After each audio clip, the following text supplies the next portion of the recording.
The weak exist to serve the strong. That's the natural order. That's what the Alpha Council told Delia Sims every day of her miserable life. But Delia would learn that mercy shown to the forgotten could become the only thread between life and an executioner's blade. Chapter 1. The Forgotten and the Forsaken. The rain fell in sheets that November morning, turning the pack's training grounds into a sea of mud and misery. Delia pressed herself against the storage shed's outer wall, her thin frame trembling beneath a threadbare coat that did nothing against the cold. At 19, she'd already learned that being Omega meant being invisible until someone needed a punching bag. There she is. Delia's stomach dropped.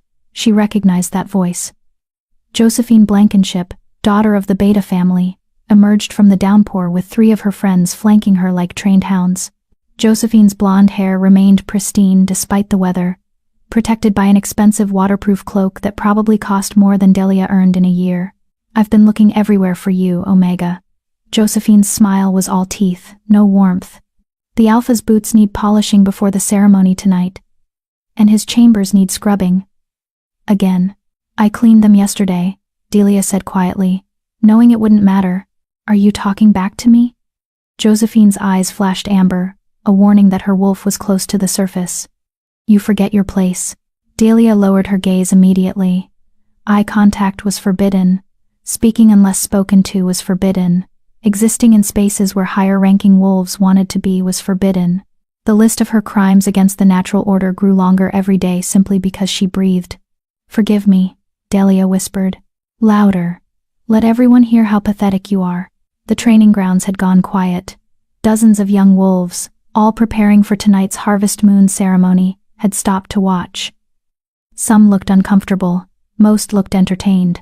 No one intervened. No one ever did. "Forgive me," Delia repeated, voice cracking. Josephine laughed a sound like breaking glass. "That's better. Now get to work." "And Delia?" She leaned close, breath hot against Delia's ear. "If there's a single speck of dust in those chambers, I'll make sure the Alpha knows you're being lazy again. We both know what happened last time." Delia's hand unconsciously moved to her ribs, where bruises from her last correction still bloomed purple and yellow. The pack's enforcers didn't believe in gentle lessons. As Josephine and her entourage swept away, Delia allowed herself one shuddering breath before pushing off from the wall. The Alpha's chambers were in the main pack house, a sprawling mansion that sat at the territory's heart like a marble monument to hierarchy and power. She'd have to cross the entire compound to reach it. The walk was a gauntlet of humiliation. "Move, Omega," someone snarled as she passed the combat rings. "Watch where you're going, filth." Another voice called when she skirted too close to the dining hall. A group of adolescent wolves threw mud at her back, their laughter echoing across the grounds. Delia didn't turn around. She'd learned years ago that reacting only made it worse. By the time she reached the packhouse's servant entrance, she was caked in mud, shivering violently, and fighting back tears she refused to shed in public. The head housekeeper, an older wolf named Patty Mora, took one look at her and sighed. "Rough morning?" "Same as always," Delia managed. Patty handed her a clean rag and a bucket of supplies. "The Alpha wants everything perfect for tonight. Half the regional packs are attending. Don't give him any reason to notice you." Being noticed was the last thing Delia wanted. She'd spent her entire life trying to disappear into the background, to become so insignificant that the pack forgot she existed. It never worked. Omegas were too useful as outlets for everyone else's frustration. The Alpha's chambers occupied the entire 3rd floor. Delia climbed the servants' stairs, her legs aching from yesterday's work, and let herself in through the side entrance. The space was already immaculate. Josephine had lied about it needing cleaning, of course, but Delia scrubbed anyway. Every surface, every corner. She polished the Alpha's boots until they gleamed like black mirrors, folded his ceremonial robes with precise creases, and arranged his desk exactly how he preferred. 4 hours passed before she finished. Her stomach growled viciously. She'd missed breakfast. Again. Omegas ate last. And by the time higher-ranking wolves finished, there was rarely anything left but scraps. Delia had learned to survive on very little. She was descending the stairs when she heard the voices. "Can't keep her here much longer," someone was saying. The speaker was Linwood Dalton, the pack's head enforcer. His voice carried the weight of authority and barely contained violence. "She's a liability, weak genetics. The other packs mock us for keeping an Omega this pathetic. The Alpha's decision isn't yours to make," Patty replied, her tone carefully neutral. "The Alpha's too soft. An Omega who can't even shift properly? She should have been exiled years ago." Delia's blood ran cold. She pressed herself against the stairwell wall hidden in shadow. "She works harder than half the pack," Patty argued quietly. "She's genetic dead weight," Linwood spat. "You know what the council says about culling weak bloodlines? It's mercy, really. Better than letting her suffer." Their voices faded as they moved away, but the words lingered like poison. Delia had always known her position was precarious. Omegas existed at the pack's mercy, but hearing her death discussed so casually made her entire body shake. She couldn't shift. That was her greatest shame. Most wolves manifested their wolf form by age 13. Delia was 19 and still entirely human. The pack healers said her wolf was dormant, but everyone knew the truth. She was defective, broken. A genetic mistake that should have been corrected long ago. Delia finished her descent and slipped out through the servants' entrance, desperate for air that didn't taste like fear. The rain had stopped, leaving the world gray and dripping. She walked without direction, feet carrying her toward the territory's edge where the forest grew thick and wild. That's when she heard it, a whimper. Soft and scared, barely audible over the wind rustling through pine branches. Delia froze, listening. There again, coming from a drainage ditch that ran along the pack's eastern border. She approached carefully, peering into the muddy depression. What she saw made her heart clench. 3 wolf pups, soaking wet and shivering, huddled together in the filth. They couldn't have been more than a few weeks old. Their eyes were barely open, their fur matted with mud and debris. One of them, the smallest, wasn't moving at all. Delia looked around. The area was deserted. These pups weren't from her pack. She knew every member's scent, and these 3 smelled like rain and desperation. And nothing else. Rogues, probably. Their mother must have died or abandoned them. The sensible thing would be to walk away. The pack had strict rules about rogues. Bringing them into the territory was forbidden. Harboring them was punishable by exile or worse. The largest pup whimpered again, its dark eyes finding hers. It wasn't begging. It was simply looking, acknowledging her presence, seeing her the way no one in the pack ever truly saw her. Delia made a decision that would change everything. She removed her coat, the only warm thing she owned, and carefully lifted each pup, wrapping them in the threadbare fabric. They were so small they fit together in her arms like puzzle pieces. The smallest one stirred slightly, its heartbeat fragile but present. "I've got you," Delia whispered. "I've got you." She couldn't take them to the pack house, couldn't risk anyone discovering them. But there was another option, a place no one visited because it was too far from the compound's center and too close to the territory's edge. The old groundskeeper's cottage had been abandoned for 5 years. Ever since its last occupant died. Delia had discovered it during one of her many attempts to find spaces where she could be alone. The roof leaked, the windows were cracked, and the floorboards groaned, but it was shelter, it was safe. She hurried through the forest, the pup's combined weight barely registering. Her arms knew how to carry burdens much heavier than this. The cottage appeared through the trees like a memory made solid. Delia shouldered open the door and stepped into the musty darkness. She'd stashed a few supplies here over the years, blankets she'd salvaged, candles she'd stolen, a small cooking pot she'd found in the packhouse's storage room. She laid the pups on the cleanest blanket and lit a candle, examining them in the flickering light. 2 males and 1 female. The males were dark-furred, almost black. The female was lighter, her coat the color of autumn leaves. All 3 were severely undernourished, their ribs visible beneath their thin fur. The smallest male, the one who'd barely been breathing, opened his eyes and looked at her. There was something ancient in that gaze, something that made Delia feel like she was being evaluated and found worthy. "You're going to be okay," she told them, hoping it was true. "All of you." She had no idea how to care for wolf pups, had no resources, no money, no support. But she knew what it felt like to be abandoned, to be considered worthless, to exist at the mercy of a world that wanted you gone. She couldn't save herself. But maybe, just maybe, she could save them. Chapter 2. The Secret Family. Delia spent that first night in the cottage, watching the pups breathe. She'd torn her only spare shirt into strips to make a nest for them, layering the fabric inside a wooden crate she'd found in the corner. Every few hours, one of them would whimper, and she'd stroke their tiny heads until they settled. The problem was food. Wolf pups needed milk-rich, nourishing milk their bodies could digest. Delia had nothing. The pack's kitchens were locked at night, guarded by wolves who'd report her instantly if they caught her stealing. Even if she could get past them, taking enough milk to feed 3 growing pups without being noticed was impossible. As dawn broke, painting the cottage's cracked windows with pale gold light, Delia made another dangerous decision. She'd have to use her own rations. Omegas received minimal food allowances, barely enough to sustain one person, let alone one person and 3 hungry pups. But Delia had survived on less. She could make it work.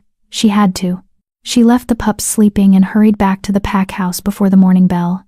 Her absence would be noticed if she wasn't in the servant quarters when assignments were distributed. The head housekeeper, Patty, gave her a searching look when she arrived, breathless and disheveled. "You look terrible," Patty said bluntly. "Worse than usual." "Didn't sleep well," Delia mumbled, which was true. "Well, pull yourself together. The Alpha wants the entire West Wing cleaned today. The visiting packs made a mess last night, and he's in a foul mood." Delia's heart sank. The West Wing was enormous. Dozens of guest suites, 3 ballrooms, and countless sitting rooms. It would take all day, maybe longer, but she couldn't object. Objecting meant punishment. "Yes, ma'am," she said quietly. The work was as brutal as expected. Delia scrubbed floors until her knees bled through her threadbare pants, polished silver until her hands cramped, and hauled bags of soiled linens down 4 flights of stairs, because the service elevator was broken and no one cared enough to fix it for the Omega's convenience. By the time evening arrived, she could barely stand. But she'd managed to pocket half a loaf of bread, a chunk of cheese that someone had left on a breakfast tray, and most precious of all, a small bottle of milk from the kitchens when the cooks weren't looking. It wasn't much. It would never be enough. But it was something. She returned to the cottage after dark, her body screaming for rest. The pups were awake, mewling pitifully. They hadn't eaten in over 24 hours. Delia warmed the milk over a candle flame, testing the temperature on her wrist like she'd seen the pack mothers do with their own pups. When it was lukewarm, she dipped a clean cloth into the liquid and held it to the smallest male's mouth. He latched on immediately, sucking desperately. Relief flooded through her. She fed each pup in turn, rationing the milk carefully. It wasn't enough. They were still hungry when the bottle ran dry, but their whimpering quieted. They curled together in their makeshift nest, bellies slightly fuller, and slept. Delia allowed herself a small smile. Her first victory. The pattern continued for weeks. She worked herself to exhaustion during the day, stealing scraps whenever possible, and spent her nights in the cottage caring for the pups. She learned their personalities quickly. The largest male, she started calling him Dusty in her mind, after his dark, dust-colored fur was bold and protective, always positioning himself between his siblings and the door. The female, Morgan, for her bright morning-colored coat, was curious and intelligent, her eyes tracking Delia's every movement. And the smallest male, Gabriel, was gentle and observant, the one who always seemed to understand when Delia was at her breaking point. They grew stronger. Slowly, painfully slowly. But they grew. Delia grew weaker. She was giving them most of her food, surviving on whatever they didn't finish and the occasional vegetable she could scavenge from the pack's garden. Her clothes hung looser. Her face became gaunt. The other wolves noticed. "You look like death," Josephine commented one morning, wrinkling her nose in disgust. Even more pathetic than usual. "Are you sick?" "No," Delia lied. "Well, you smell worse. Stay away from me." Delia was grateful for the dismissal. She couldn't afford questions, couldn't afford anyone paying too much attention, but someone was paying attention. Patty cornered her in the storage room 3 weeks after Delia had found the pups. The older woman's face was carved with worry lines that seemed deeper than usual. "What's going on with you?" Patty demanded, closing the door behind her. "Nothing. I'm fine." "Don't lie to me, girl. You're wasting away. You're exhausted, and yesterday I caught you pocketing food." Patty held up a hand when Delia started to protest. "I didn't report it. But I need to know, What are you doing? Delia's mind raced. She couldn't tell the truth. If Patty knew about the pups, she'd be obligated to report them. The pack's laws were absolute. I'm just hungry, Delia said finally. The rations aren't enough. Patty studied her for a long moment. Then, surprisingly, she reached into her apron and pulled out a wrapped package. Here. Leftover roast from the Alpha's dinner. Hide it better next time. Delia stared at the package, throat tight. Kindness was so rare she'd almost forgotten what it felt like. Thank you, she whispered. Don't thank me. Just be careful, Delia. Whatever you're doing, be careful. The enforcers are watching you more closely lately. Linwood asked me yesterday if you'd been acting strange. Ice flooded Delia's veins. What did you tell him?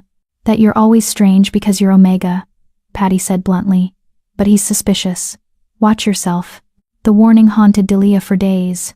She became even more cautious, varying her routes to the cottage, never visiting at the same time twice, covering her tracks obsessively. The pups were growing fast now, almost 5 weeks old.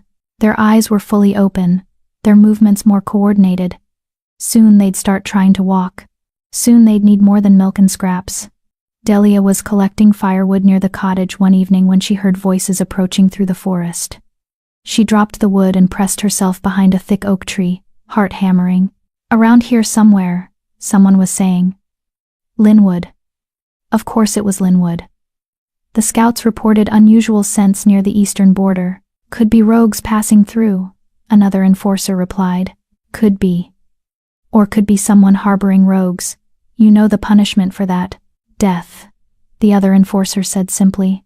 Immediate execution. They were close now, maybe 30 yards from the cottage. If they investigated, if they found the pups. Delia made a split-second decision. She grabbed a fallen branch and deliberately stepped on it, creating a loud crack. Then she stumbled out from behind the tree, making herself visible. Who's there? Linwood barked, his hand moving to the knife at his belt. It's just me, Delia called out, trying to sound startled. I was collecting firewood. Linwood's eyes narrowed as he approached. The Omega. What are you doing this far from the compound? I needed firewood for the Alpha's chambers, she lied, praying he wouldn't smell her fear. The supply ran out. There's firewood stored behind the pack house, Linwood said slowly. Why come all the way out here? I didn't know. I'm sorry, I'll go back. She started to turn, but Linwood grabbed her arm. His grip was bruising, his claws extending slightly to press against her skin. You're hiding something, he said softly. I can smell it on you. Lies and secrets. Delia forced herself to meet his eyes. Even though it made her wolf her dormant, useless wolf whimper in submission. I'm not hiding anything. Please let me go. I have work to do.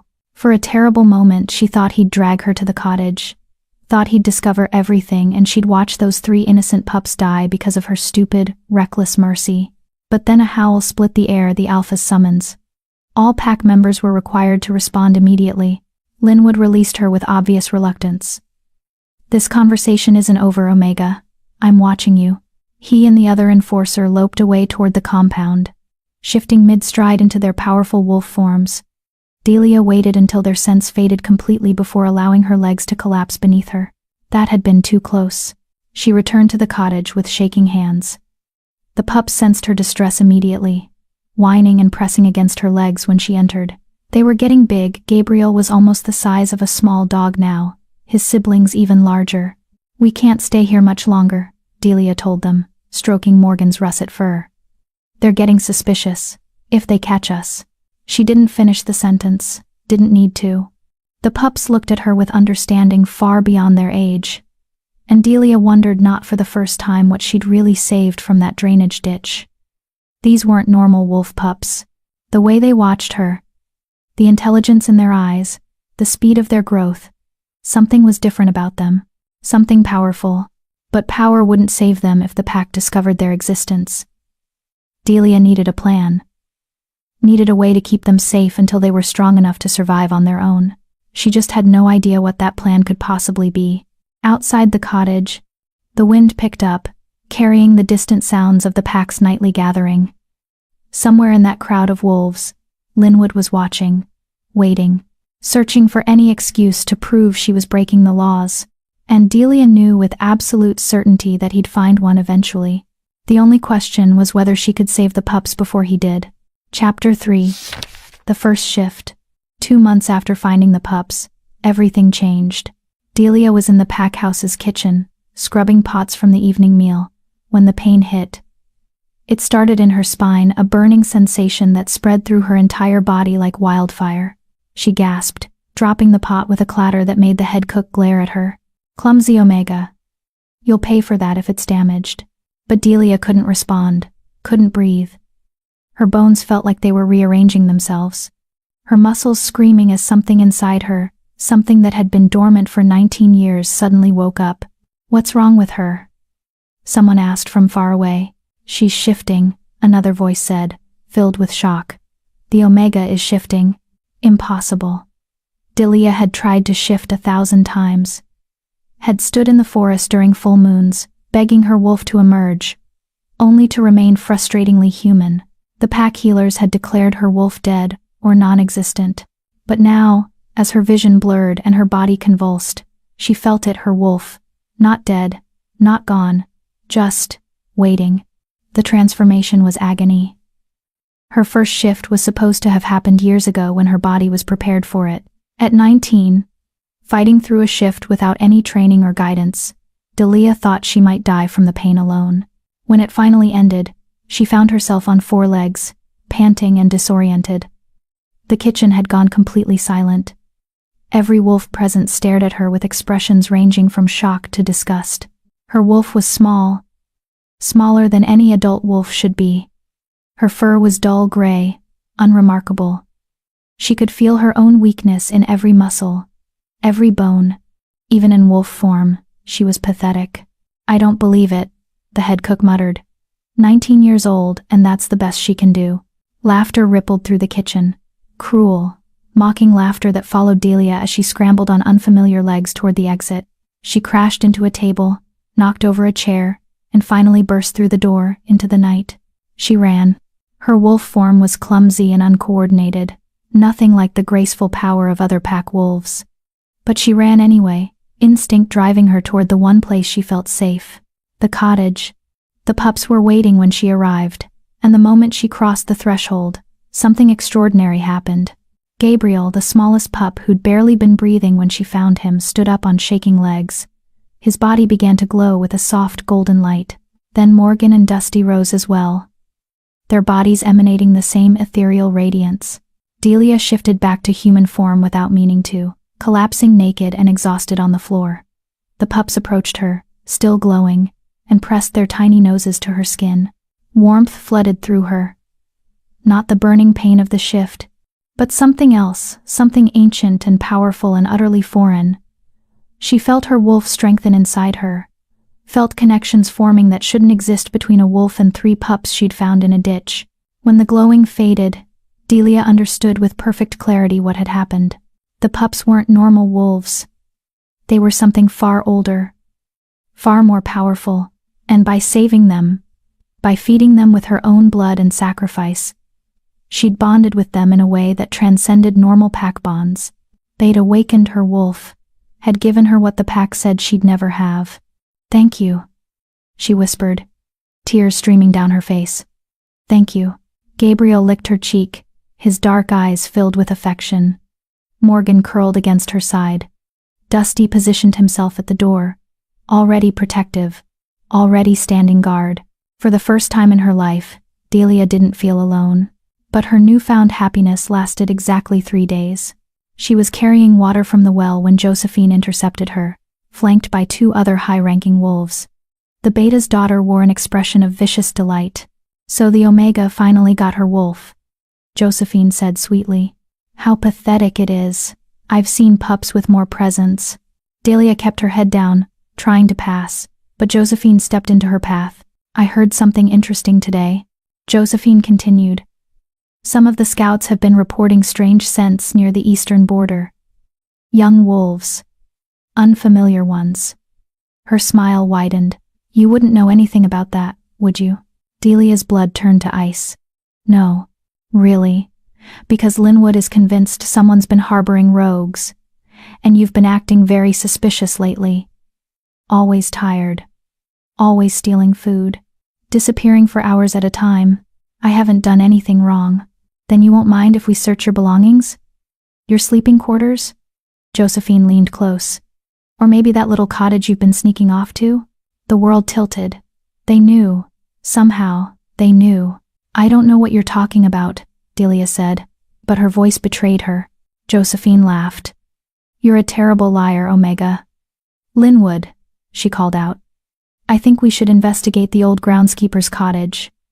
Right now. 3 enforcers materialized from the shadows, Linwood at their head. His expression was triumphant. Lead the way, Omega, he ordered. Or we'll track you there. Your choice. Delia's mind raced frantically. If she ran to the cottage, she'd lead them straight to the pups. If she refused, they'd search anyway and find them. There was no way out, no escape. She'd failed them. Actually, a new voice interrupted. I need the Omega for a task. Everyone turned. Patty stood there, her arms crossed, her expression stern. The Alpha specifically requested her for the evening meal preparation. She's already late. This takes precedence, Linwood said dismissively. Does it?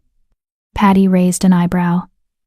You want to explain to the Alpha why his dinner is delayed, because you were chasing shadows based on Josephine's gossip. Linwood's jaw tightened. The Alpha's temper was legendary, and his dinner schedule was sacrosanct. Fine. But this is only a delay. Omega. We'll be visiting that cottage tonight. With or without you. They dispersed, Josephine shooting Delia a poisonous glare before following Linwood. Patty grabbed Delia's arm and hauled her toward the pack house. You have 2 hours, Patty hissed once they were alone.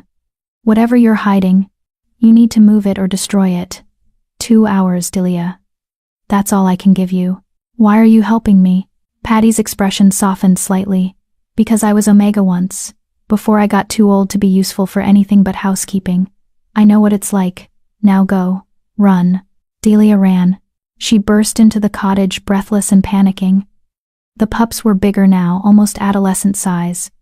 They sensed her fear immediately, hackles rising. We have to leave, Delia told them. Now. They know about you. They're coming. But where could they go? The pack's territory stretched for miles in every direction. Beyond it was wilderness, dangerous territory filled with rogues, predators, and worse. The pups were strong, but they weren't ready to survive on their own. Gabriel approached her, his dark eyes calm despite the chaos. He pressed his head against her palm, and suddenly images flooded her mind. A cave. Deep in the mountains at the territory's northern edge. Hidden. Safe. Protected by ancient magic that would keep outsiders away. How do you, Delia started, then stopped. It didn't matter how Gabriel knew. What mattered was that he was showing her a way out. She gathered what few supplies she had: blankets, her extra clothes, the last of the food. The pups circled her anxiously as she worked, their previous playfulness replaced by deadly seriousness. They left just as twilight fell, slipping into the forest like ghosts. Delia's wolf was still clumsy, still weak, but adrenaline kept her moving. The pups ranged around her protectively, Dusty taking point, Morgan covering the rear, Gabriel staying close to Delia's side. They moved through the darkness for hours. Every snap of a twig made Delia's heart race. Every rustle in the underbrush could be an enforcer tracking them. Behind them, she heard howls rising into the night sky. The hunt had begun. Faster, Delia urged, though her legs were already burning. We have to move faster. The pups shifted formation, and suddenly Dusty was beside her, pressing against her leg. He was big enough now that she could drape herself across his back. Without hesitation, she did, and he surged forward with Morgan and Gabriel flanking him. They ran as one, faster than Delia could have ever moved alone. The forest blurred past, the howls grew more distant. By the time they reached the mountain's base, dawn was breaking. Delia could barely keep her eyes open, her body pushed far beyond its limits. But Gabriel was already leading them upward, following a path invisible to Delia's eyes. The cave he'd shown her was real. It was hidden behind a waterfall, accessible only through a narrow passage that required them to squeeze through one at a time. Inside, It opened into a space large enough for all four of them.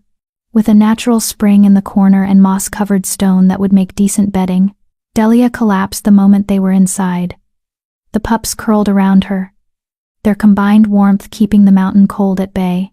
"We made it," she whispered. "We actually made it." But even as exhaustion dragged her toward sleep, she knew the truth. They'd escaped tonight. But the pack would keep looking. Linwood wouldn't rest until he found them, and made an example of the Omega who dared to break their most sacred law. This wasn't over. It was only beginning. Chapter 4. Sentenced without trial. The cave became their sanctuary and their prison. For 3 weeks, Delia and the pups lived in the mountain's heart, venturing out only when absolutely necessary. They survived on wild berries, fish from the stream that fed the waterfall, and whatever small game the pups could catch. Delia's body grew leaner, harder. Her wolf grew stronger with each shift, as if the freedom from the pack's oppression allowed her to finally become what she was meant to be. The pups thrived.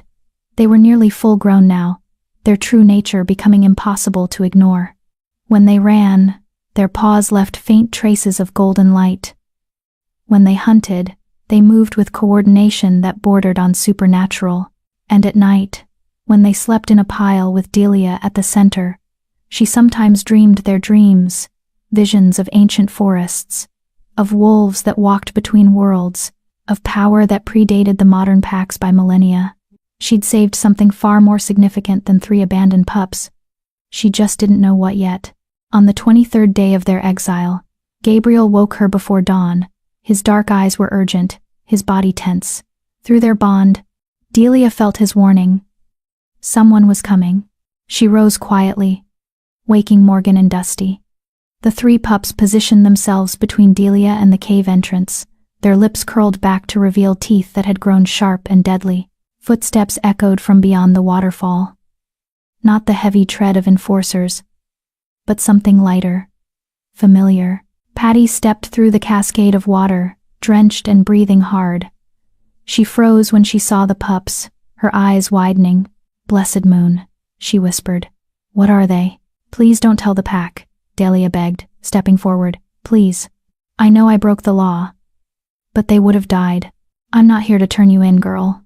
Patty's gaze moved from the pups to Delia, and her expression softened with something that might have been respect. "I'm here to warn you. The Alphas called a tribunal.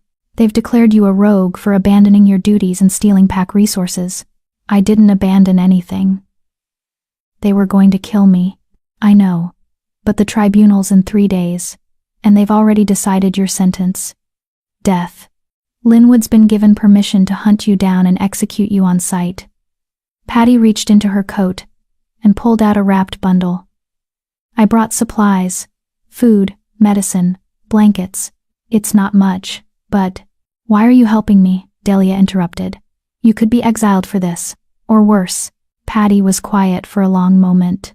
Then she said, 20 years ago, I was Omega, like you, and I got pregnant by a wolf who wanted nothing to do with me or the baby. The pack wanted me to terminate the pregnancy, said an Omega's bloodline wasn't worth continuing." Her voice cracked. "I ran, tried to hide. But they found me and they made me end it. Held me down while the healer did what the Alpha commanded." Tears streamed down the older woman's weathered face. "I never forgave myself for not fighting harder, for not running farther. So when I see you, a girl who's been beaten down her entire life, choosing to protect 3 lives, even though it might cost you everything." She wiped her eyes roughly. "I won't let you face this alone. Not like I did." Delia's throat tightened. "Thank you. Don't thank me yet. Listen carefully. The tribunal's a formality. The real danger is Linwood and his hunters. They'll come for you with everything they have." Patty glanced at the pups, who were still watching her with unnerving intensity. "Those 3 aren't normal wolves. Any fool can see that. Whatever they are, they're your only advantage." "I don't want to fight the pack," Delia said softly. "I just want to be left alone. The world doesn't work that way, child. Especially not for Omegas." Patty squeezed Delia's shoulder. "But maybe, with those 3 at your side, you can survive what's coming. Maybe you can be what I couldn't free." After Patty left, Delia sat with the pups and tried to form a plan. She had no pack, no allies, no resources beyond what Patty had brought. The smart thing would be to run as far from this territory as possible, find some remote corner of the wilderness where the pack's reach didn't extend. But Gabriel had other ideas. He approached her with something in his mouth, a piece of bark with symbols carved into it, old symbols. Delia recognized them from the pack's historical texts, the ones kept locked in the Alpha's study. Ancient wolf language, the kind used by the first packs. "Where did you find this?" she asked. Gabriel dropped the bark and pressed his nose to her hand. Images flooded her mind again, but clearer now. Stronger. She saw the cave system extending deep into the mountain, saw chambers filled with ancient artifacts, saw a stone altar inscribed with the same symbols, saw a prophecy carved into living rock. When the forgotten rise and the rejected show mercy, 3 guardians shall wake from their slumber. They will bond with the one whose wolf sleeps in shadow, and together they will restore balance to the broken packs. "You're the guardians," Delia breathed. "The prophecy is about you." Dusty huffed agreement or acknowledgement, she couldn't tell. Morgan circled her, tail wagging slightly. Gabriel simply watched with those impossibly intelligent eyes. "But I'm nobody," Delia protested. "I'm just an omega. I can't restore balance to anything." Yet even as she said it, she felt the wrongness of the words. She'd been told her entire life that she was worthless, broken, less than. But the pups didn't see her that way. When they looked at her, they saw something the pack had deliberately blinded themselves to. They saw potential. The tribunal took place at dusk 3 days later, just as Patty had warned. Delia watched from a distant ridge, hidden among the trees, as the entire pack gathered in the ceremonial circle. The Alpha, a massive gray wolf named Quentin Carlson, stood at the center, his authority radiating outward like heat from a forge. Beside him stood Linwood, Josephine, and the pack's council members. They'd erected a wooden frame in the circle's center. Delia's stomach churned as she realized what it was for. An execution post. "Delia Sims," the Alpha's voice boomed across the territory, amplified by power that made even the trees seem to lean away. "You have been summoned to answer for your crimes. Abandonment of duties, theft of pack resources, harboring of rogue wolves, each offense punishable by death." Silence. Delia remained hidden, her heart hammering. "She's not coming," Josephine said with satisfaction. "She knows she's guilty." "Then we proceed with judgment in absentia," the Alpha declared. "By the ancient laws and the authority vested in me, I declare Delia Sims rogue. She is expelled from this pack and marked for death. Any wolf who encounters her is authorized to kill on sight. Her bloodline is ended. Her name is struck from our records. She no longer exists." The pack howled a terrible unified sound that spoke of judgment and finality. Delia felt something inside her sever. The pack bond, weak as it had always been for her, snapped completely. She gasped at the sudden emptiness, the loss of connection to the only family she'd ever known, however cruel they'd been. "Linwood," the Alpha continued, "take your best hunters, find the rogue, bring me proof of her death within the week, or face consequences yourself." "It will be my pleasure, Alpha," Linwood said, his voice carrying predatory excitement. Delia retreated into the forest, her body shaking. She was truly alone now, truly exiled. The pack that had abused her for 19 years had officially cast her out, and now they'd hunt her like an animal. She made it halfway back to the cave before breaking down, collapsing against a tree as sobs tore through her chest. Every terrible thing they'd ever said about her echoed in her mind. Worthless, defective, better off dead. Warm bodies pressed against her from 3 sides. The pups no, not pups anymore. They were nearly adult size now, their presence solid and reassuring. Gabriel rested his head on her lap. Morgan leaned into her side. Dusty positioned himself in front of her, facing outward, always protecting. "I'm sorry," Delia whispered to them. "I'm sorry I'm not stronger, not better. You deserved someone worthy of that prophecy." Gabriel made a sound, not quite a whine, not quite a growl. Through their bond, she felt his response as clearly as spoken words. "You are worthy. You saved us when you had nothing. You protected us when it meant losing everything. That is strength." "They're right about me," Delia insisted, tears streaming. I'm weak. My wolf is pathetic. I can't even shift properly half the time. How am I supposed to restore balance to anything when I can't even survive on my own? Morgan nipped her hand gently, demanding attention. When Delia looked into her bright eyes, she saw reflected back something she'd never seen before. Herself, as the pups saw her. Not an omega, not a worthless reject, but someone who'd chosen kindness when cruelty would have been easier. Someone who'd sacrificed everything to save 3 lives she'd had no obligation to protect. Someone who'd shown them what pack was supposed to mean. We teach you, Dusty's presence seemed to say, though he made no sound. We make you strong. And standing there in the forest with 3 ancient guardians pressed against her, Delia made a choice. She could run, could spend the rest of her life hiding from Linwood and his hunters, waiting for the inevitable moment when they found her. Or she could become something the pack had never allowed her to be. Someone who fought back. Chapter 5. When Prey Becomes Predator. The training began at dawn. Delia had always been weak, or so she'd been told. Her wolf was small, her shifts clumsy, her instincts suppressed by years of abuse and conditioning. But the Guardians saw past all of that to something deeper. Something the pack had deliberately tried to destroy. They saw her potential. Gabriel started with the basics. He'd circle her in the clearing near the cave, moving with fluid grace, and she was meant to track him. Not with her eyes, those were too slow, too limited, but with her other senses. Her wolf's senses. The first dozen attempts were humiliating. Gabriel moved, and Delia spun in circles trying to follow, always 3 steps behind. But he was patient in a way no pack trainer had ever been. When she failed, he'd simply return to the starting position and begin again. Morgan worked on her shifting. The transitions between human and wolf form had always been agonizing for Delia, taking several minutes of painful transformation. Morgan taught her to embrace the change rather than fight it, to let her wolf flow forward instead of forcing it. It hurts, Delia gasped after her 5th shift of the morning, collapsing on the moss-covered ground. Morgan pressed close, and warmth flooded through their bond. Not the burning pain of transformation, but something soothing, healing. When Morgan pulled away, the ache in Delia's bones had diminished to a dull throb.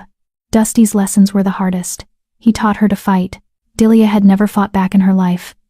Fighting meant punishment. Fighting meant being held down by enforcers while they corrected her behavior. Every instinct screamed at her to submit, to lower her eyes, to expose her throat in surrender. Dusty wouldn't allow it. He'd attack never enough to truly hurt, but enough to force a response, and when Delia instinctively dropped into submission, he'd stop and wait. They'd start again. And again. And again.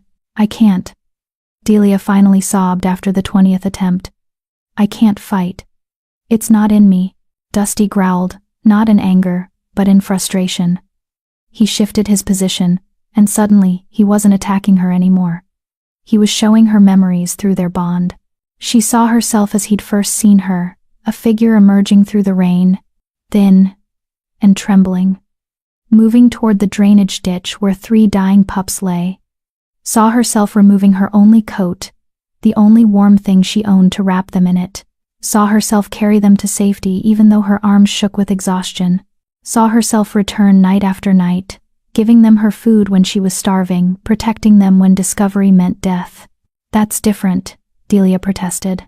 That was just. I couldn't leave you there. Dusty's response came through their bond with crystal clarity. That was fighting. Fighting is not just claws and teeth. Fighting is choosing to act when surrender is easier. You have been fighting your entire life. The words hit her like a physical blow. She'd never thought of it that way. Had never considered that survival itself was a form of resistance. That choosing kindness in a world determined to crush her was its own kind of warfare. Show me, she whispered. Show me how to fight. Dusty's eyes gleamed with approval.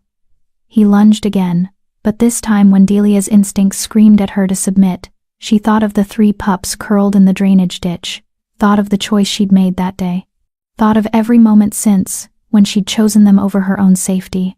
She dodged. It wasn't graceful. She stumbled and nearly fell, but she moved instead of surrendering, and that made all the difference.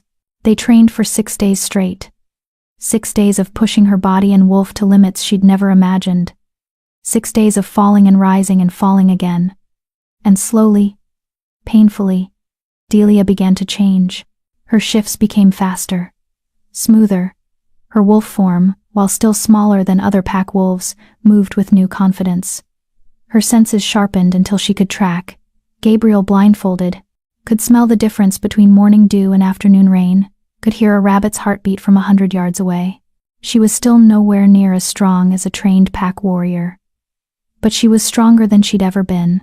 On the 7th day, Linwood's hunters found them. Delia was fishing in the stream when Gabriel's warning shot through their bond. She dropped the fish and shifted mid-stride, racing back toward the cave. Morgan and Dusty were already there, positioned defensively at the entrance. 5 wolves emerged from the tree line. Linwood led them, his massive brown form radiating menace. The other 4 were enforcers. Delia recognized warriors who'd participated in her corrections over the years. "There she is," Linwood snarled, his voice distorted by his wolf form. "The rogue Omega who thinks she's too good for pack justice." Delia's first instinct was to run, to hide, to submit and beg for mercy she knew she'd never receive. But then she felt the Guardian's presence at her back, felt their absolute certainty that she was worth protecting, and something inside her solidified. "I'm not going back," she said, surprised by the steadiness in her voice. Linwood laughed, a horrible sound coming from a wolf's throat. "You think you have a choice? You're rogue, you're prey, and we're going to drag your corpse back to the Alpha as proof that the natural order still stands." Natural order? Delia felt anger rising, real anger, not the suppressed frustration she'd lived with for years. "You mean the order where Omegas are beaten and starved? Where showing mercy is punishable by death? That's not natural, that's tyranny." Bold words from a worthless runt. Linwood took a step forward. "But words won't save you. Nothing will." He lunged. Delia's training took over. She dodged left, using her smaller size to her advantage. Linwood's jaws snapped shut on empty air. Before he could recover, Dusty slammed into him from the side, his larger form sending the enforcer tumbling. The other 4 hunters attacked simultaneously. Morgan intercepted 2 of them, her autumn-colored fur blazing with that strange golden light. Gabriel moved like smoke, harrying a 3rd hunter, never letting him get close to Delia. But the 4th hunter, a scarred female named Tamika Acosta, broke through. She was fast, experienced, and she'd always particularly enjoyed Delia's punishments. Her teeth found Delia's shoulder, tearing through fur and flesh. Pain exploded through Delia's body. Old instincts screamed at her to submit, to go limp, to let the stronger wolf have her way. Instead, Delia thought of 3 dying pups in a drainage ditch, thought of every night she'd given them her food while her own stomach cramped with hunger, thought of the choice she'd made to protect them even when it cost her everything. She twisted in Tamika's grip and sank her teeth into the enforcer's throat. Not deep enough to kill, she couldn't bring herself to do that, but deep enough to make Tamika release her with a yelp of shock. "She bit me." Tamika sounded outraged. "The Omega actually bit me." "Good," Delia growled, blood from her shoulder wound dripping onto the moss. "Maybe you'll think twice before attacking someone next time." The fight was chaos. The Guardians moved with supernatural coordination, always positioning themselves to protect Delia while driving back the hunters. They didn't kill, they didn't need to. Their very presence was overwhelming, their power making even experienced warriors hesitate. Linwood was the last to retreat. He stood at the clearing's edge, blood matting his fur from where Dusty had clawed him. His eyes burned with hatred. "This isn't over, rogue," he snarled. "The Alpha will hear about this, about you and those things you're harboring. He'll come himself if he has to." "Let him come," Delia said, and meant it. "I'm done running." The hunters disappeared into the forest, their retreat marked by broken branches and the smell of fear.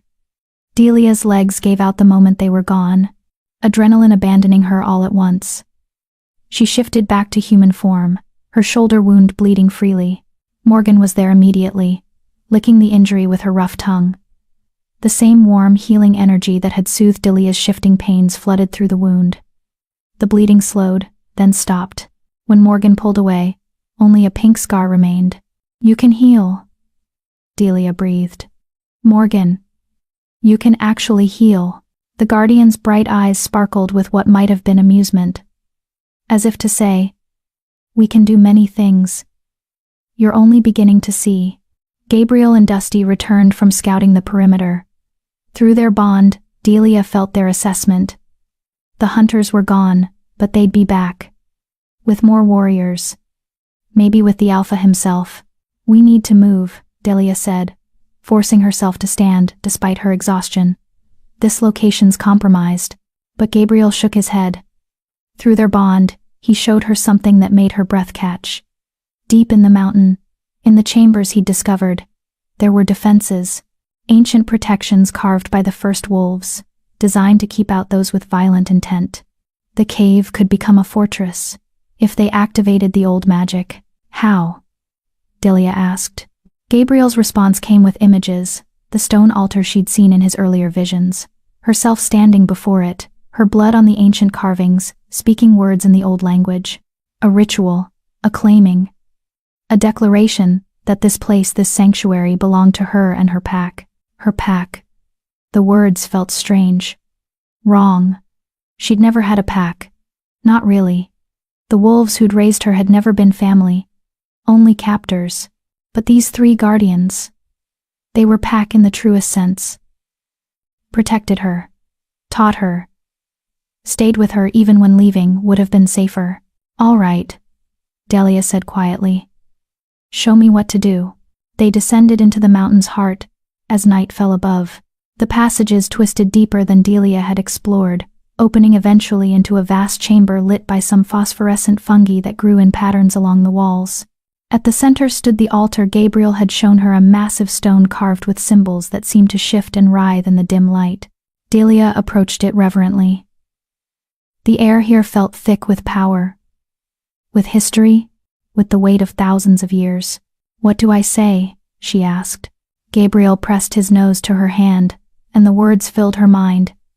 Ancient words, powerful words. Words that would bind this place to her spirit and declare to any who entered that she was not prey. She was predator. She was pack. She was home.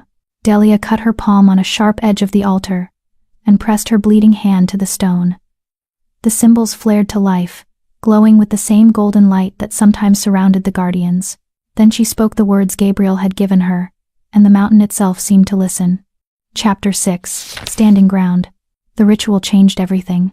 When Delia spoke the final word and removed her bloodied hand from the altar, she felt the mountain accept her.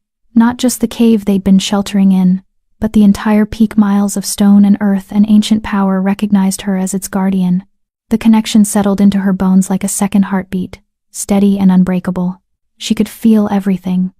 The deer browsing on the southern slope, the eagle nesting near the summit, the stream that fed the waterfall, tracing its underground course through chambers she'd never seen. And most importantly, she could feel intruders the moment they set foot on her territory. The guardians stood with her before the altar, their golden light pulsing in rhythm with the symbols carved into stone. Through their bond, Delia understood what they'd done. They hadn't just given her a fortress.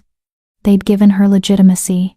In the old ways, the ways that predated modern pack politics, claiming territory through ritual was how new packs formed. By speaking the ancient words and marking the land with her blood, Delia had declared herself alpha of her own pack. A pack of 1 human girl and 3 supernatural guardians, but a pack nonetheless. It should have been laughable. Pathetic. The Omega who couldn't even shift properly, claiming to be alpha, but the mountain didn't laugh. The ancient magic didn't mock. They simply acknowledged what was true. She'd survived what should have killed her, protected those weaker than herself, and stood her ground when warriors came to end her life. That was more alpha than most who claimed the title. "They're going to come back," Delia said softly, her voice echoing through the chamber. "With everything they have." Dusty's agreement rumbled through their bond, but alongside it came something else: readiness. The guardians weren't afraid of Quentin Carlson's pack. They'd been waiting for this confrontation since the moment Delia pulled them from that drainage ditch. Delia spent the next 3 days preparing. She explored every passage the mountain revealed to her through their new bond, memorizing escape routes and defensive positions. She hunted and preserved meat, built up supplies, gathered herbs that Morgan indicated had healing properties, and she trained, Every moment she wasn't eating or sleeping, she trained with the guardians. Her shifts became so fluid she could transition mid-leap, her senses sharpened until she could identify individual wolves by scent alone from half a mile away. Her fighting improved from barely competent to might survive a real battle. She'd never be the strongest wolf, but she was learning to be the smartest. On the 4th day after the ritual, the alpha came. Delia felt him the moment his paw touched her mountain.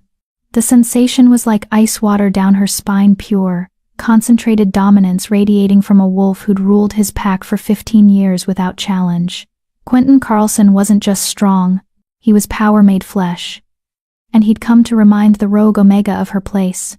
He brought 40 wolves with him. Delia watched from a high ridge as they assembled in the valley below her cave, a sea of fur and fang that represented the full might of the pack she'd once belonged to. Warriors, hunters, trackers, all of them loyal to the alpha who'd given them purpose and status. Among them, she spotted Josephine and Linwood, both looking smug. They thought this would be a slaughter, a quick lesson in what happened to those who defied the natural order. The alpha himself was massive, a gray wolf easily twice Delia's size in her wolf form. Even from a distance, she could see the intelligence in his eyes. Quentin wasn't like Linwood, who ruled through brutality and fear. The alpha was calculating, strategic, and absolutely certain of his superiority. Delia Sims. His voice boomed across the valley, amplified by the same power he'd used during her tribunal. Show yourself. Face justice for your crimes. For a moment, Delia considered staying hidden. Let them exhaust themselves searching. Use the mountain's defenses to pick them off one by one. But Gabriel pressed against her side, his dark eyes steady. Through their bond, she felt his counsel. This isn't about winning. It's about showing them you're not prey anymore. Delia took a deep breath, then stepped out onto a rocky outcropping where the entire pack could see her. She was in human form, deliberately vulnerable, wearing the simple clothes Patty had brought her weeks ago. Behind her, the 3 guardians arranged themselves in a protective formation. The pack went silent. I'm here, Delia called down. What justice are you offering? The same justice that beat me daily for 19 years. The justice that declared me worthless because my wolf slept longer than yours? That justice? You broke our laws, Quentin replied, his tone almost reasonable.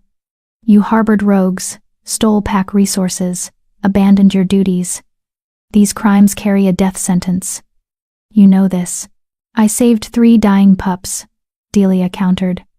Pups your patrols walked past without a second glance. Is mercy a crime now? Mercy? Josephine's laugh rang out.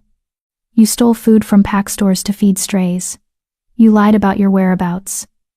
You manipulated Patty into helping you. That's not mercy, that's betrayal. Patty helped me because she knew what you did to her 20 years ago. Delia's voice cracked.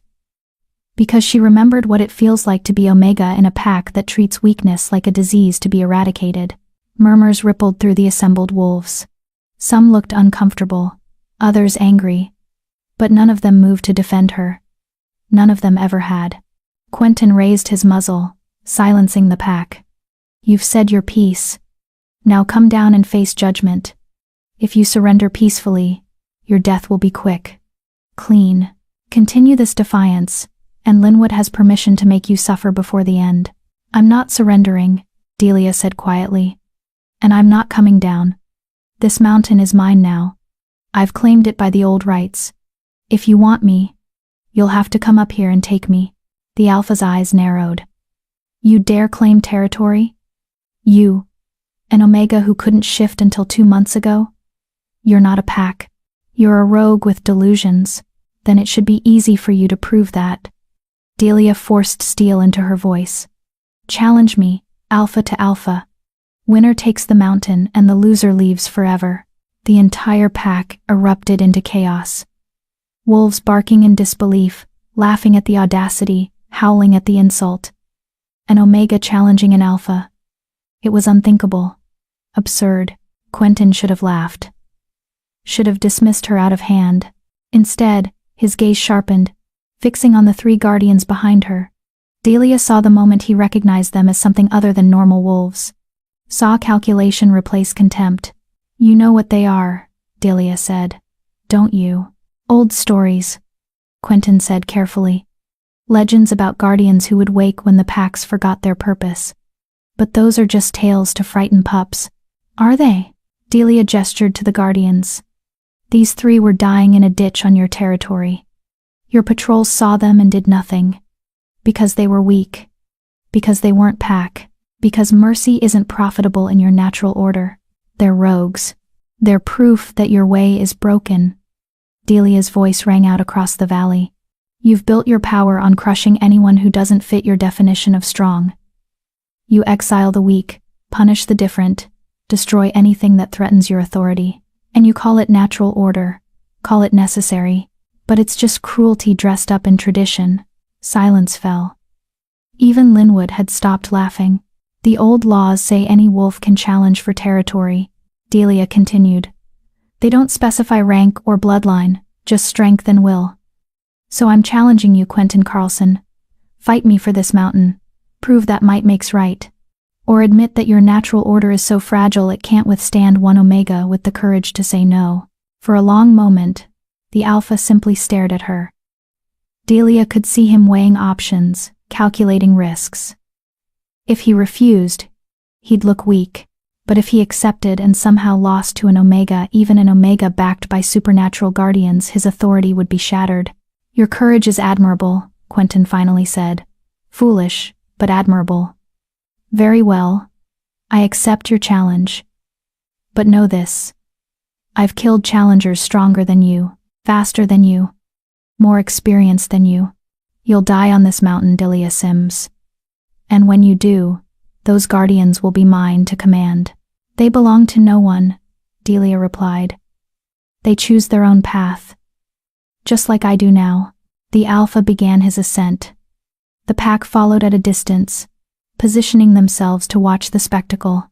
Delia retreated into the cave system, leading Quentin to a wide chamber. She prepared a natural arena with smooth stone floor and high ceiling. The perfect place for a battle that would decide everything. Quentin entered in wolf form, his gray fur bristling with power. He was twice her size, 3 times her experience, and surrounded by an aura of dominance that made Delia's wolf whimper instinctively. But she didn't let herself shift yet, didn't let the fear show. Last chance, Quentin said. Submit, I'll make it quick. No. Then you die as you lived. Stubborn and stupid. He lunged with speed that shouldn't have been possible for something so large. Delia shifted mid-dodge, her transformation so smooth it felt like breathing. She was smaller, faster, and she knew this terrain in ways Quentin never could. The mountain was her ally now. And she was done being prey. If Delia's challenge moved you, if you've ever wanted to stand up to someone who said you weren't enough, please smash the like button. Chapter 7. Proving Worth in Blood. The Alpha's jaws snapped shut inches from Delia's throat. She twisted away, her smaller size letting her slip beneath his guard. Her teeth found his front leg, not a killing blow, but enough to draw blood and make him stumble. Quentin roared, the sound echoing through the chamber until the very stones seemed to vibrate.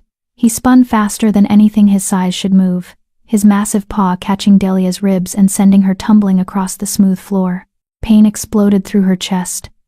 She felt something crack, maybe break, but she forced herself up anyway. The guardians watched from the chamber's edge, their golden eyes tracking every movement. They wouldn't intervene. This was her fight. Her chance to prove she was more than what the pack had made her. You're fast, Quentin acknowledged, circling her. Faster than I expected. But speed won't save you, little Omega. I've crushed dozens of challenges. You're just another corpse in waiting. He attacked again, this time feinting left before driving right. Delia barely dodged, his fangs grazing her shoulder. Blood welled hot and red, matting her gray fur. The Alpha was toying with her, testing her, waiting for her to exhaust herself before delivering the killing blow. It was the strategy of someone who'd won so many times he couldn't imagine losing. Delia needed to change that calculation. She retreated deeper into the chamber, drawing Quentin away from the entrance. The floor here was uneven, worn smooth in some places and jagged in others. She'd spent 3 days memorizing every dip and rise, every loose stone and stable foothold. Quentin followed confidently, his massive form radiating certainty. He didn't know this terrain, didn't know that 3 steps ahead there was a depression in the stone that caught rainwater from the ceiling's cracks, making the surface treacherously slick. Delia leaped over it. Quentin didn't. His front paws hit the wet stone and slid. For just a moment, a heartbeat, the alpha's balance faltered. His weight shifted forward, neck exposed. Delia struck. Her teeth sank into the thick fur at his throat, finding the vulnerable flesh beneath. Not deep enough to kill, but deep enough to make the alpha realize how close he'd come to death, how easily an omega he'd dismissed could have ended him. Quentin threw her off with a violent shake, his blood staining her muzzle. He backed away, eyes wide with something Delia had never seen in them before. Uncertainty. "You're better than I thought," he admitted, his voice rough. But better won't be enough. He changed tactics. Instead of powerful lunges and overwhelming force, he became methodical, calculated. He drove her toward the chamber walls, cutting off her escape routes, using his size to limit her mobility. Every time Delia tried to circle around him, he was there, blocking, hurting, slowly backing her into a corner. And Delia was tiring. Her ribs screamed with every breath. Her shoulder wound bled steadily, weakening her. The alpha was barely winded. "This is the natural order," Quentin said as he advanced. "The strong survive. The weak perish. You can fight it, rage against it, but you cannot change it. You will always be what you were born to be, lesser." The words hit harder than his claws, because part of Delia still believed them. After 19 years of being told she was worthless, broken, wrong, how could she not? She stumbled backward, her haunches hitting the chamber wall. Trapped. The alpha moved in for the kill, his fangs bared in victory. Then Gabriel's voice filled her mind, not words, but a memory. The drainage ditch. 3 dying pups. A girl who'd been told her entire life that she was nothing, choosing to save them anyway. "You are not lesser." Gabriel's presence wrapped around her like armor. "You are the one who chose mercy when the world demanded cruelty. You are the one who protected the helpless when protection meant losing everything. That is strength they cannot comprehend." Quentin lunged. Delia dropped flat, letting his momentum carry him over her. She rolled, came up behind him, and struck at his hindquarters, slashing deep into the muscle that powered his attacks. The alpha howled in pain and rage. He spun, his massive jaws aiming for her spine, but Delia was already moving. She used the wall as leverage, leaping upward and over, landing behind him again. "You're right about one thing," Delia panted, circling him now. "Nature has an order. But it's not the one you think. The strong don't always survive. The adaptable do. The ones willing to change, to learn, to see value in what others dismiss as weakness. Philosophy won't save you." Quentin charged, favoring his injured leg but still terrifyingly fast.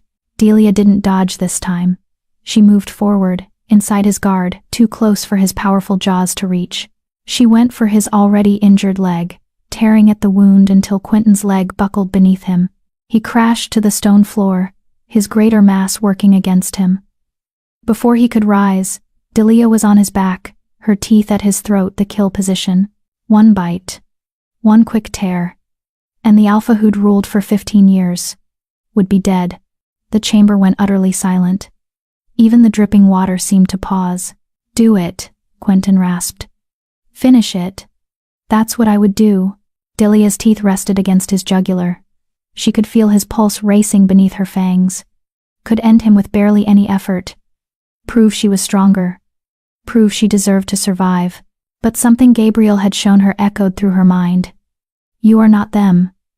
Their cruelty does not have to become yours." Slowly, deliberately, Delia released her grip and stepped back. Quentin rolled to his feet, limping heavily, his eyes full of confusion. "Why, you won. The fight is yours. By every law we know, you should kill me." "Maybe that's the problem," Delia said, shifting back to human form, despite the pain screaming through her ribs and shoulder. "Maybe those laws are exactly why your pack is broken. Kill or be killed. Dominate or submit. No room for anything else. No room for mercy or growth or second chances." She gestured to the guardians, who'd remained motionless throughout the fight. "They didn't survive because they were the strongest. They survived because I showed them mercy when everyone else walked away." Because I chose to see value in something weak and dying. And that choice, that mercy, made me stronger than I ever was in your pack. Quentin stared at her, blood dripping from his wounds. Around them, the chamber walls seemed to pulse with golden light, the mountain itself bearing witness. You're letting me live, he said slowly, as if the concept was foreign. After everything I've done, everything I've allowed to happen to you. I'm letting you live because killing you won't fix what's broken, Delia replied. It'll just make me another alpha who rules through fear. And I refuse to become what you are. She met his eyes, no longer the submissive Omega who couldn't hold a superior's gaze, but an equal who'd earned her place through blood and courage and impossible choices. The mountain is mine, she continued. By right of challenge, and by the old laws you invoked. You and your pack will leave this territory and not return, and you'll release Patty from the pack without punishment. She helped me because she saw what you've become, what you've always been. Someone has to stand against that. And if I refuse? Quentin asked, though his tone said he already knew the answer. Then I'll challenge you again. And next time, I won't show mercy. Delia's voice was steel wrapped in silk. Because next time, you'll have proven you can't learn, can't change. And mercy wasted on those who won't grow is just enabling cruelty. For a long moment, the alpha simply looked at her. Then he shifted back to human form, a tall man in his 40s with gray hair and scars that spoke of countless battles. He limped toward the chamber exit, his wounded leg barely supporting his weight. At the threshold, he paused. You're wrong about the natural order. But perhaps I was too. He glanced back, his expression unreadable. The pack will leave. Patty will be released. You have my word, as Alpha. Former Alpha, one of the Guardians, Dusty growled. The first time any of them had spoken in the presence of outsiders. Quentin flinched but nodded. Former Alpha. Of this territory at least. He looked at Delia one last time. You'll face other challenges, stronger ones. Not every wolf will accept what you've done here. Let them come, Delia said quietly. I'm not afraid anymore. Quentin left, his form disappearing into the passage that led to the valley. Moments later, Delia heard the howls of the pack as they were ordered to retreat. The sound of 40 wolves withdrawing from her mountain echoed through the stone. She'd won. Impossibly, unbelievably, she'd won. The moment they were gone, Delia's legs gave out. She collapsed onto the cold stone, her human form naked and bleeding and shaking with exhaustion. The Guardians surrounded her immediately, Morgan's healing warmth flooding through her broken ribs. Gabriel's presence soothing her shredded nerves. Dusty's solid bulk keeping her upright. I did it, she whispered, tears streaming down her face. We did it. Through their bond, she felt their pride, their joy, their absolute certainty that this had always been her destiny. Not to be the pack's victim, but to be the one who showed them a better way. She'd been rejected, exiled, hunted, declared worthless and sentenced to death, but she'd survived. And in surviving, she'd become something the pack had never allowed her to be. Herself. Free. Powerful. Unbroken. And this was only the beginning. Chapter 8. 25 Years of Peace. The years passed like water over stone, slowly reshaping everything. Delia's mountain became a sanctuary for the rejected. Word spread through the territories about the Omega, who'd defeated an Alpha, about the ancient Guardians who'd chosen her, about a place where wolves could find refuge regardless of rank or bloodline. They came in ones and twos at first. A young wolf named Eric Alvarado, cast out for refusing to execute a rogue who'd strayed onto his pack's territory by accident. An elderly female, Jami May, deemed too old to be useful and left to die in the wilderness. A pair of adolescent twins, Nathaniel and Vince, whose parents had been killed in a territorial dispute, and who had nowhere else to go. Delia took them all in, fed them, healed them with Morgan's help, trained them with Dusty's guidance, showed them that pack didn't mean hierarchy and cruelty, it meant family built on choice and mutual respect. Her mountain pack grew to 20 wolves within 5 years, 50 within 10.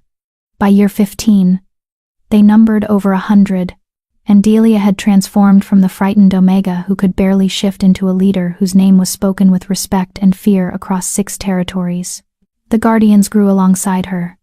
They'd been pups when she found them, but as decades passed, their true nature became impossible to ignore. They aged differently than normal wolves, their power deepening rather than fading. Gabriel developed abilities beyond healing the bond he could see through time, glimpsing possible futures and guiding Delia away from danger. Morgan's healing expanded to affect not just physical wounds, but the deep psychological scars that so many refugees carried, and Dusty became a warrior of legendary skill, training Delia's fighters until they could stand against any Pack's enforcers. But the Guardian's most precious gift was simpler. They loved her. Unconditionally. Eternally. In a world that had told her she was worthless, they saw her value every single day. Delia herself changed in ways she'd never imagined. Her wolf, once small and weak, had grown powerful through constant use and the Guardian's influence. She stood nearly as large as Quentin had been, her gray fur shot through with streaks of silver that caught the light like starshine. Her shifts were instantaneous. Her senses were sharp enough to track a specific wolf's scent through a rainstorm across 5 miles. She was everything the Pack had said she could never be. And she'd achieved it by rejecting everything they'd taught her. Other Packs noticed. Some sent ambassadors, seeking alliances. Others sent challenges, convinced that an Omega Alpha was an affront to the natural order that needed correcting. Delia met them all with the same steady resolve. Those who came in peace found sanctuary. Those who came with violence found Dusty and an army of wolves who'd learned to fight not for dominance but for protection of their chosen family. Quentin's pack, now led by his daughter after he died in a border skirmish 8 years prior, kept their distance. They'd honored the former Alpha's word, never encroaching on Delia's territory, never harassing her refugees. A cold peace, but peace nonetheless. Josephine, ironically, had become one of Delia's most unexpected allies. The Beta's daughter had challenged for leadership 3 years after Quentin's defeat, won brutally, and then changed. She'd reached out to Delia through intermediaries, requesting a meeting. When they'd finally spoken, Josephine had been blunt. "I was cruel to you, inexcusably cruel, because I was taught that cruelty to the weak proved strength. I was wrong, and I'm trying to build something better." They weren't friends, would never be friends. But they'd forged a mutual understanding, 2 females trying to reshape a system designed to crush them, each in their own way. Patty had joined Delia's pack after her release, living peacefully in a cottage Delia had built for her near the main settlement. The older woman served as an advisor and grandmother figure to the young wolves who arrived traumatized and lost. She died quietly in her sleep 5 years ago, surrounded by people who loved her a far better end than she'd feared during her time as Omega. Linwood had challenged Josephine's leadership twice. He'd lost both times, and finally been exiled for attempting to poison her. Rumor said he'd joined a rogue pack that raided unprotected territories, but Delia had never confirmed it. She hoped, distantly, that he'd found whatever peace someone that damaged could manage. By year 23, Delia's mountain pack had become a force that even the strongest traditional packs respected. They didn't conquer territory, didn't raid or pillage, but they stood as proof that another way was possible, that wolves could thrive without crushing each other in endless power struggles. Delia had built something that would outlast her. Something worth protecting, which made the day everything fell apart so much worse. It started with Gabriel. He'd been acting strangely for weeks, staring into distances Delia couldn't see, whimpering in his sleep, pressing against her with desperate urgency. Through their bond, she felt fragments of what he saw. Darkness spreading across territories, wolves turning on each other with mindless rage. And at the center of it all, something ancient and hungry. "What is it?" Delia asked him one evening as they sat on the ridge overlooking her territory. "What are you seeing?" Gabriel showed her an image that made her blood run cold. Herself, standing in a stone chamber, surrounded by corpses. And behind her, 3 figures wreathed in shadow, reaching toward the Guardians with grasping hands. "Who are they?" Delia demanded. But Gabriel couldn't, or wouldn't show her more. He simply pressed closer, his fear bleeding through their bond in waves. 2 days later, Josephine arrived at the mountain with a dozen warriors at her back. She looked haggard, older than her 41 years, her eyes shadowed with exhaustion. "We need to talk," Josephine said without preamble. "About the murders." Delia's stomach dropped. "What murders? You haven't heard?" Josephine looked genuinely surprised. 3 packs in the southern territories. All of their alphas killed in the same way, throats torn out, bodies arranged in ritual patterns. The pack councils are calling emergency sessions. Everyone's accusing everyone else. What does this have to do with me? Josephine met her eyes. All 3 alphas were killed with claws that match your measurements exactly, and witnesses saw a gray wolf with silver streaks leaving each territory right after the bodies were discovered. The world seemed to tilt. That's impossible. I've been here. My entire pack can confirm. I know, Josephine interrupted. I believe you. But the other packs don't. They're saying you've gone rogue. That you're killing alphas who won't submit to your authority. That the Guardians have corrupted you. She paused. There's going to be a trial, Delia. A gathering of all pack alphas. And they're going to demand your execution for crimes against wolf law. A trial? Delia felt rage building beneath her shock. They're framing me for murders I didn't commit. And their solution is another tribunal? The alternative is war, Josephine said flatly. Every pack, united against yours. Hundreds of warriors descending on this mountain to tear down everything you've built. The trial is the only chance to prove your innocence. And if I can't prove it, Josephine's silence was answer enough. That night, Delia called a gathering of her entire pack. Over 100 wolves assembled in the main clearing, their faces reflecting confusion and fear. She'd protected them for decades. Now she had to ask them to trust her one more time. You've all heard the accusations, Delia said, standing before them in human form, with the 3 guardians flanking her. I swear to you by everything we've built together I didn't kill those alphas. Someone is framing me, using my appearance to turn the packs against us. Who would do that? Eric called out. He was middle-aged now, one of her first refugees, a wolf who'd become her most trusted advisor. I don't know. But Gabriel's been seeing visions of something dark coming. Something that wants to destroy what we've built here. Delia looked out over her pack, her family. I have to attend this trial. Have to face these accusations and prove my innocence. But I need you all to stay here, protect the mountain, keep our home safe. Let us come with you, Vince argued.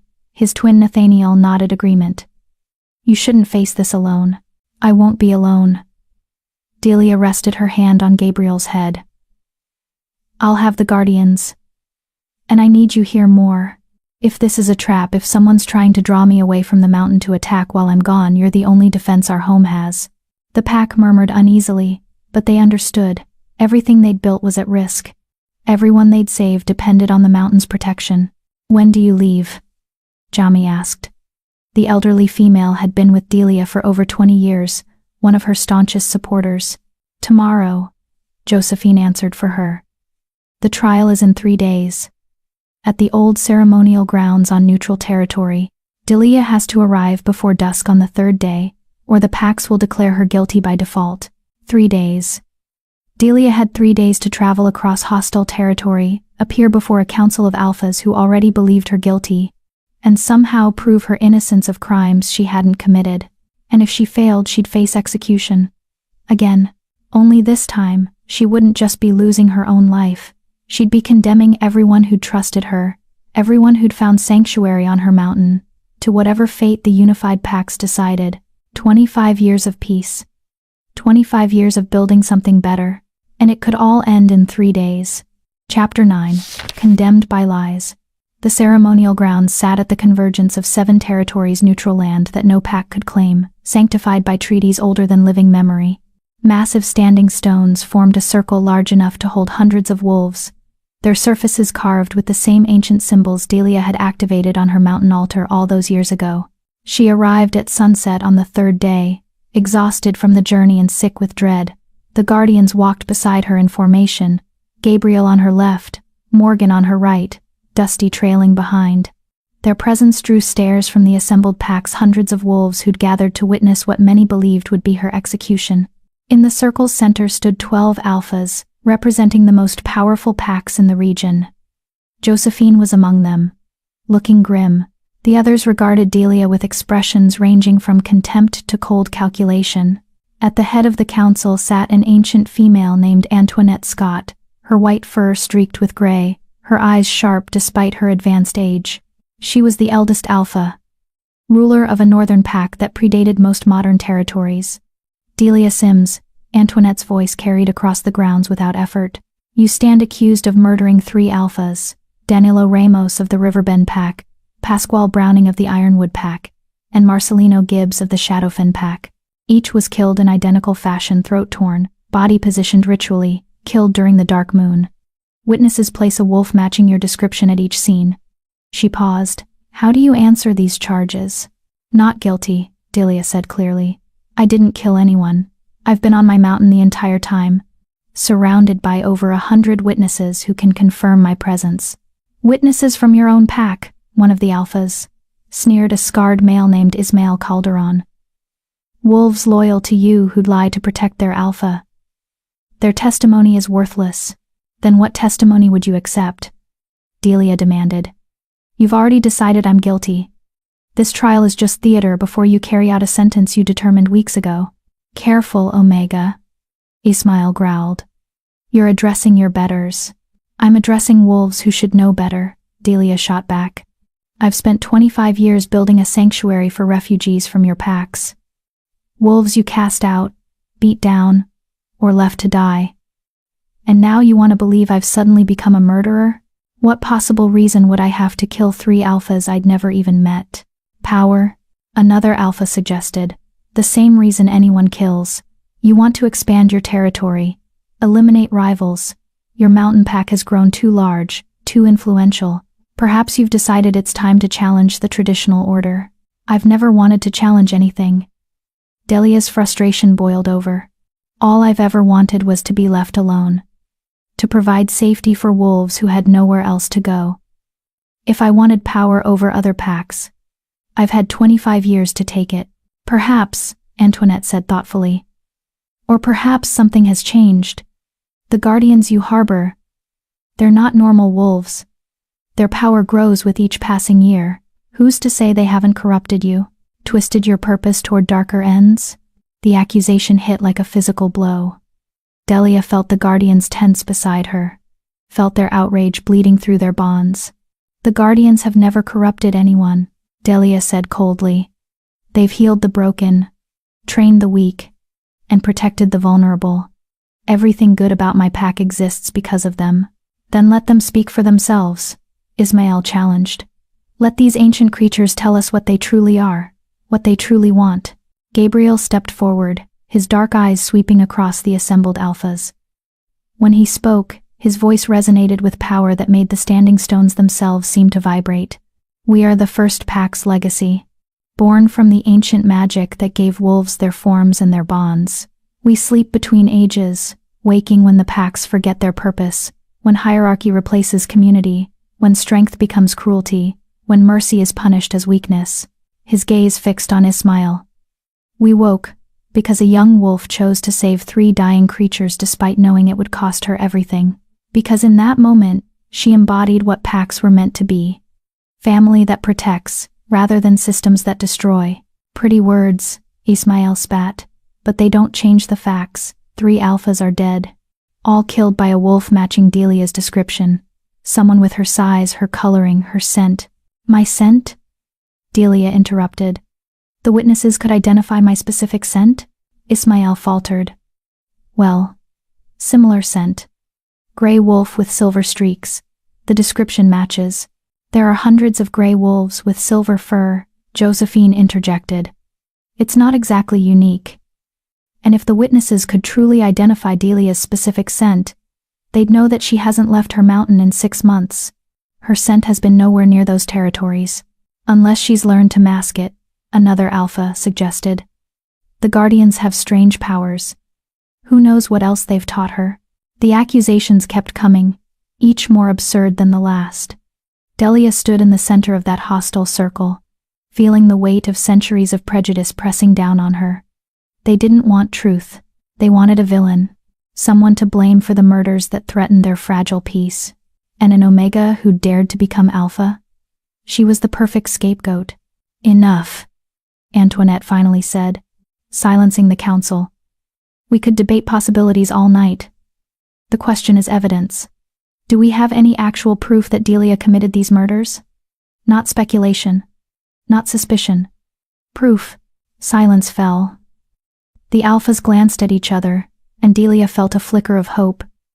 They had nothing. Just witness descriptions that could match dozens of wolves and a convenient target they'd always resented.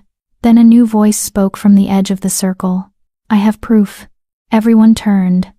A figure emerged from the crowd, a wolf in human form, cloaked and hooded. When he lowered the hood, Delia's blood turned to ice. Linwood.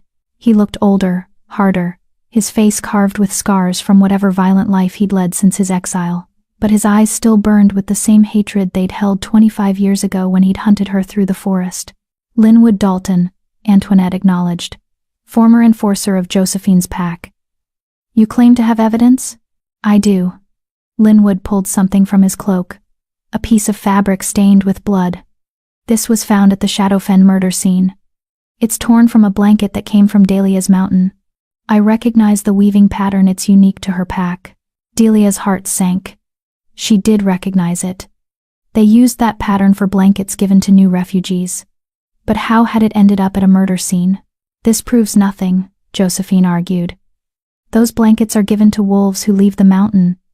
Anyone could have one." "True," Linwood agreed smoothly. "But combined with the witness descriptions and the ritual nature of the killings which match ancient ceremonies, the Guardians would know it creates a compelling pattern." "You're the one who committed these murders," Delia said suddenly, the pieces clicking together. "You killed those alphas and framed me. This whole thing is revenge for your exile." "Prove it." Linwood smiled. "You have no evidence. I have witnesses, physical proof, and a clear motive for you: expansion of your territory and elimination of rivals. While I'm just a former enforcer with no pack, no power, no reason to risk my life killing alphas. It was a perfect trap." Linwood had spent years planning this, waiting for the right moment to destroy her. And she had no way to prove his guilt without the same evidence he'd manufactured against her. "The council will deliberate," Antoinette announced. "Delia Sims, you and your guardians will remain here under guard while we decide your fate." "How long will that take?" Delia asked, trying to keep the desperation from her voice. "As long as necessary." Antoinette's expression was unreadable. Justice cannot be rushed. They took Delia to a hollow beneath the standing stones, not quite a prison, but guarded by a dozen warriors who made clear she wasn't free to leave. The guardians stayed with her, their bodies pressed close, their presence the only comfort in the nightmare her life had become. Through their bonds, Delia felt their fear. Not for themselves, but for her. For what would happen if the council decided she was guilty. "There has to be a way out of this," Delia whispered. "Gabriel, you can see futures. What happens? How does this end?" Gabriel's response came heavy with sorrow. "I see many endings. In most, you die. But in a few, a precious few, you survive by making a choice that costs everything." What choice? But Gabriel couldn't or wouldn't show her. The future was too tangled, too dependent on variables she couldn't control. Above them, the council deliberated through the night. Voices rose and fell, arguments escalating into shouted accusations. The packs wanted blood, wanted closure, wanted someone to pay for the murders that had shattered their sense of safety. As dawn broke, Antoinette emerged from the council chamber. Her expression was carved from stone, giving nothing away. "The council has reached a decision," she announced, her voice carrying across the ceremonial grounds. "Delia Sims, by vote of 9-3, you have been found guilty of the murder of 3 alphas. The sentence is death by execution, to be carried out immediately." The world seemed to stop. Delia heard nothing but the rushing of blood in her ears, felt nothing but the guardians' desperate howls echoing through their bonds. After 25 years of building something better, after saving hundreds of lives and proving that mercy was stronger than cruelty, she was going to die for crimes she didn't commit, and there was nothing she could do to stop it. Chapter 10. Mercy's Final Victory. They brought her to the execution post at sunrise. Delia stood in human form, her hands bound behind her with silver chains that burned against her skin. The guardians had been separated from her, held at the circle's edge by 20 warriors each. Through their bonds she felt their rage, their desperation, their absolute refusal to accept this ending. But what could they do? If they attacked, they'd be slaughtered. The assembled packs numbered in the hundreds. Even the Guardian's ancient power couldn't overcome those odds. Antoinette approached, her white fur gleaming in the dawn light. "Do you have any last words, Delia Sims?" Delia looked out at the sea of wolves. Some watched with satisfaction, others with discomfort. A few, including Josephine, with open grief. "I didn't kill those alphas," Delia said, her voice carrying across the grounds. "And when the real murderer strikes again after I'm dead, I hope you remember this moment. Remember that you chose convenience over truth, revenge over justice, that you killed someone who only ever tried to protect the wolves you threw away." "Touching," Linwood called from the crowd. "But irrelevant. Justice is being served." Antoinette raised her clawed hand, signaling the executioner, a massive enforcer named Tyrell Melendez, who'd killed rogues for 30 years without hesitation. "Wait!" A voice rang out, sharp and desperate. Everyone turned. A young wolf pushed through the crowd, barely more than a teenager, his clothes torn and muddy, his face pale with fear and exhaustion. "I have information," he gasped. "About the murders. About who really killed them." "Who are you?" Antoinette demanded. "Joseph McLaughlin. I was part of Linwood's rogue pack." The young wolf flinched when Linwood's gaze locked onto him. "He'll kill me for this. But I can't. I can't let an innocent wolf die." "This boy is delusional," Linwood said smoothly. "Probably drugged." "Don't listen to." "I have proof," Joseph shouted. He pulled something from his shirt, a knife with a distinctive carved handle. "This is the blade used to arrange the bodies in those ritual patterns. Linwood kept it as a trophy. I stole it before I ran." Antoinette took the knife, examining it carefully. Her expression darkened. "This is ceremonial silver. Rare. Very specific craftsmanship." She looked at Linwood. "How did this boy come to possess it? He's lying, trying to frame me to save his pathetic life." "I'm not lying." Joseph's voice cracked. "Linwood has been planning this for years. Ever since Josephine exiled him. He joined the rogue pack in the Southern Territories, and recruited wolves who hated Delia's mountain, who thought she was disrupting the natural order. They believed if they killed enough alphas and framed her for it, the packs would unite to destroy her and everything she built." "Ridiculous," Linwood spat. "Why would I care what happens to an Omega who—" "Because she defeated you," Joseph interrupted. 25 years ago, you hunted her and she escaped. You told everyone in the rogue pack how it haunted you, how an Omega making a fool of you destroyed your reputation, how you dreamed of watching her die knowing there was nothing she could do to stop it." Silence fell across the ceremonial grounds. Every wolf present understood that kind of hatred, the obsessive need for revenge that could consume a warrior's entire life. Antoinette's eyes narrowed. "Linwood Dalton, do you deny these accusations?" "Of course I deny them. This boy is obviously—" "Then you won't mind submitting to a truth-binding ceremony," Antoinette said coldly. "Ancient magic that compels honest answers. If you're innocent, you have nothing to fear." Linwood's face went pale. For just a moment, his mask of control slipped, revealing the rage and hatred beneath. Then he made his choice. He shifted mid-lunge, his wolf form exploding from his human skin as he aimed straight for Delia. His jaws opened wide, going for her throat. If he couldn't frame her, he'd kill her himself. But he never reached her. Dusty materialized between them like smoke made solid. The Guardian was twice Linwood's size now, his black fur rippling with golden light. His jaws closed around Linwood's throat with terrible finality. "No." Linwood's dying gurgle was barely audible. "No, she doesn't deserve. Worthless Omega. Should have died in that ditch." His body went limp. Dusty dropped the corpse and returned to Delia's side, blood staining his muzzle. The ceremonial grounds erupted into chaos. Wolves howling, alphas shouting, warriors drawing weapons. But Antoinette's voice cut through it all like a blade. "Silence." Everyone froze. "The guilty party has revealed himself through action," Antoinette declared. "An innocent wolf would have submitted to truth-binding. Linwood's attack confirms Joseph's testimony."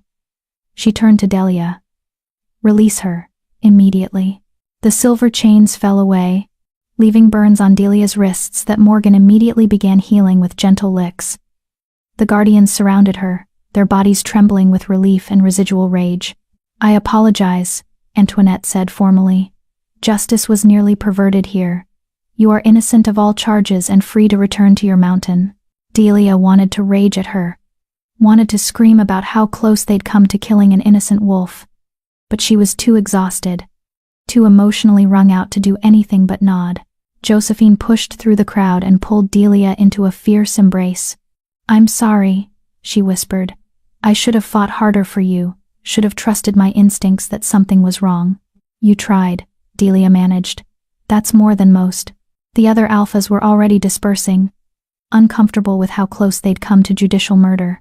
But a few approached Delia before leaving, offering awkward apologies, expressing admiration for her composure, suggesting alliances now that her innocence was proven.